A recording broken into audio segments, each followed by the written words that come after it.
I'm out at the Harchie Center on the pond side of the road, and I'm going to first of all check out this little pond here,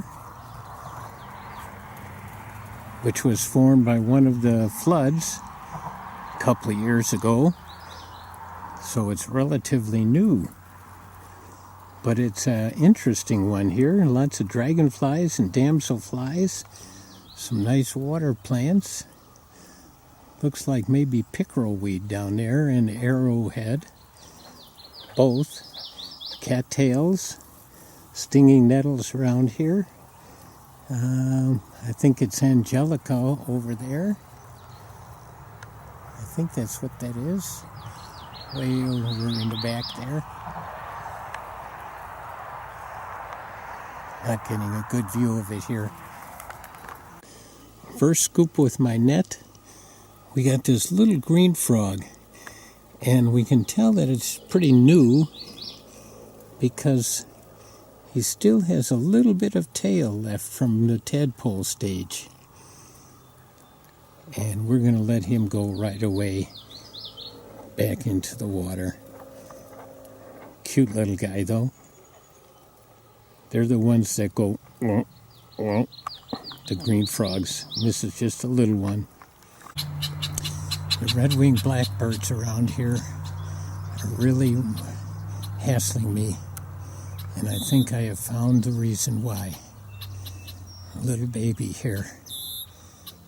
Can you hear him in the background saying, "Get out of here, Gary"? I will go way around this guy so as not to disturb him. What a little fuzzy top.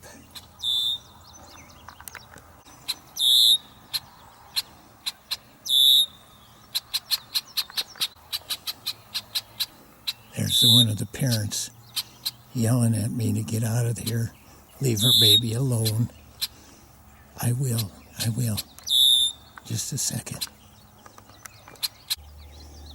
Well, this pond is sure a nice habitat, but not a great place to hike along and try and catch something.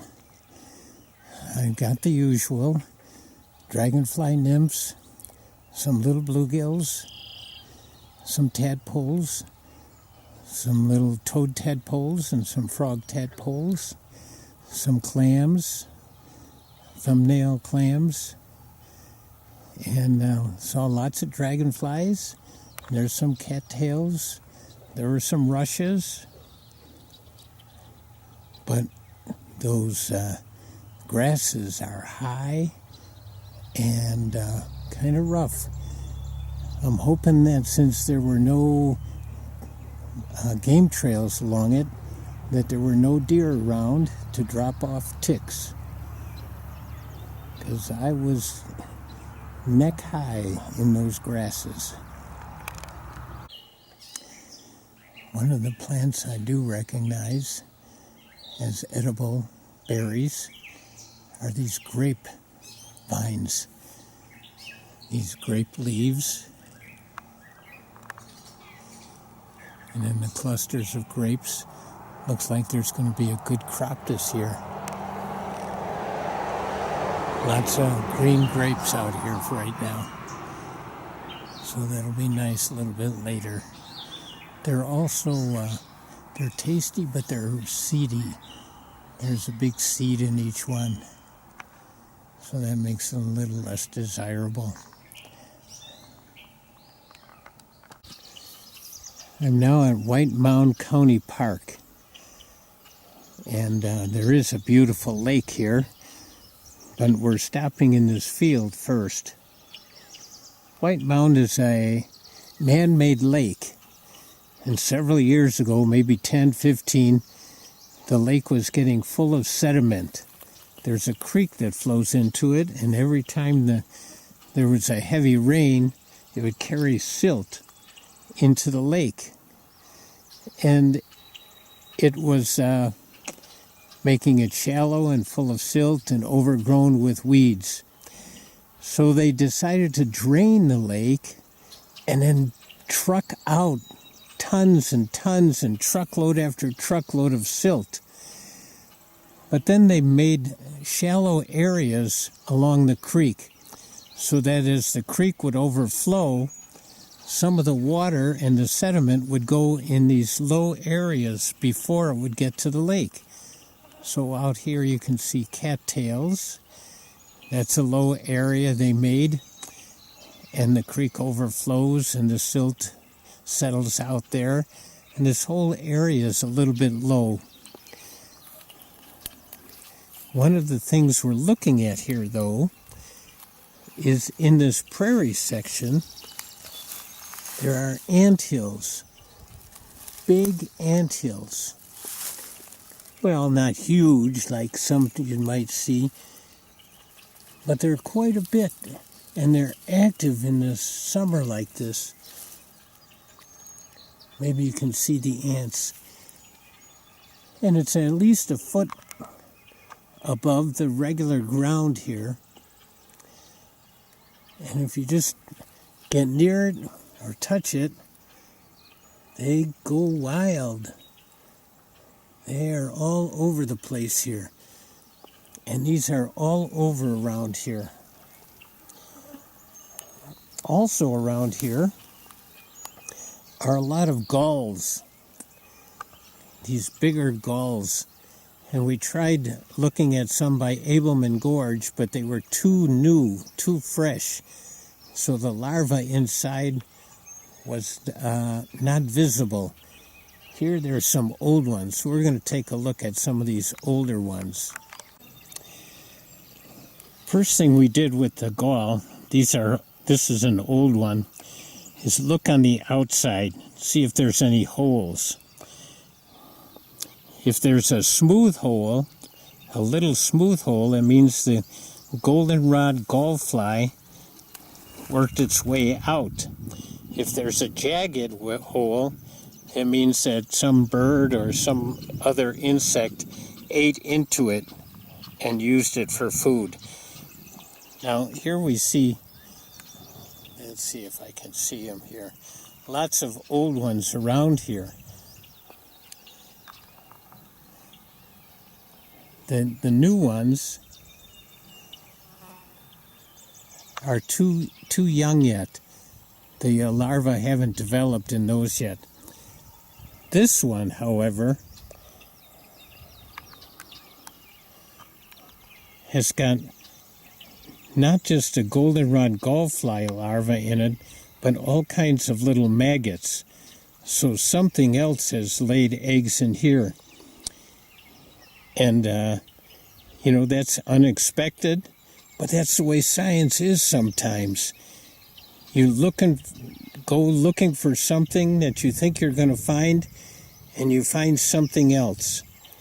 So there's all kinds of little living things in here, living larvae. Very interesting. Here we are at the lake part.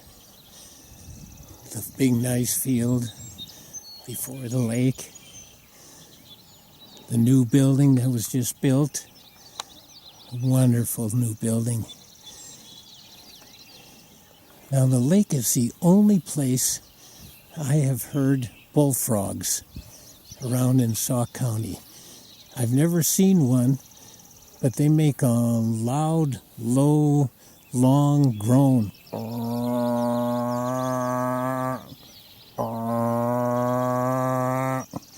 Something like that. So I'm hoping to find a bullfrog tadpole today, and maybe a crayfish. I haven't found a crayfish yet.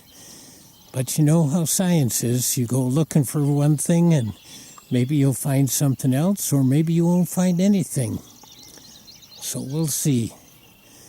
This is also the site of a burn that we saw earlier this spring. They like to keep this a prairie area right up here. White Mound is only like 20 minutes south on 23 from Reedsburg. It's a great little park. And as you can see on a Monday morning, it's not very crowded. Oh, here's a little beauty right on the edge of the beach.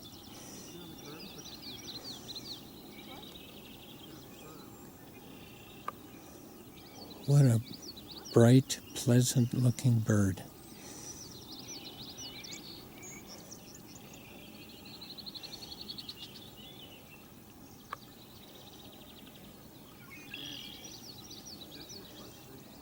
Finding something he likes there.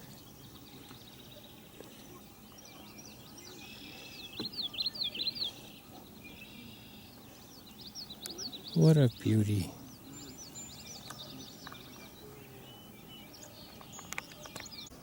I'm using my net. I was hoping to get a bullhead or a crayfish. Normally what we get are the dragonfly larvae and bluegills. This time we've got a little bit different fish here. And we're going to let him go pretty quickly. See that black stripe down his back and the shape? This is a largemouth bass baby. A fingerling, a fry. We're going to let him go right away. All along the shore are these water plants with these little tiny flowers. Pretty little white flowers. And lots of lily pads. And rushes, cattails, and then some nice lily flowers also. Beautiful. But we're still looking for a bullfrog tadpole or a crayfish. We'll see if we can find some of those things. Once before. And this is not a leaf. Here's a leech. And he's attached to my toes, and he's going to be sucking blood. But we'll see if I can get him off just by pulling him. We'll see. They don't really hurt or anything like that. Here's a fish nest, and the fish in it. Oh, he just swam away. He sees us and swims away. There's a lot of fish nests around here yet. There he's back in the middle of it again now.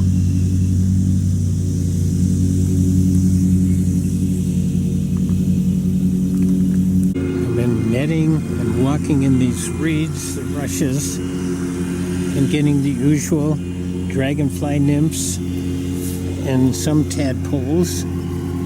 Let's see what we got here.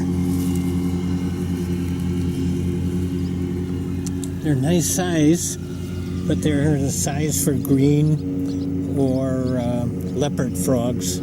They're not the bullfrog tadpoles.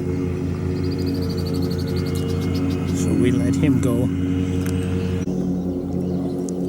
Getting many tadpoles this size, and I think they're green or leopard frog tadpoles, but perhaps they could be first year bullfrog tadpoles. But I think that's just wishful thinking. Well, butterflies are drawn to the beach. Birds are drawn to the beach. I'm drawn to the beach. Now that it's sunny, I think it's time for me to take a swim out to the raft and see how the water is out there. Thinking that's an eagle. Maybe a young one. There's an eagle's nest in that tree. Every year they come back, lay their eggs around January and February.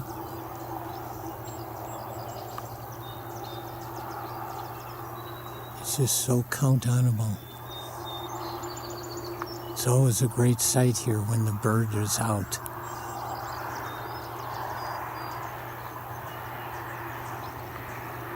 Oh, by the way, at White Mound, we didn't find any bullfrog tadpoles. I don't know why. Maybe they're not there. There were no frog calls today either.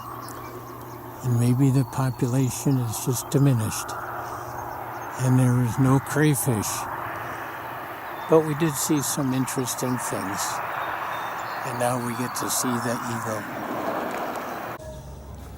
I am at Popple Nature Center, and amongst all of this green, and especially a lot of buckthorn, which is an invasive, real bully.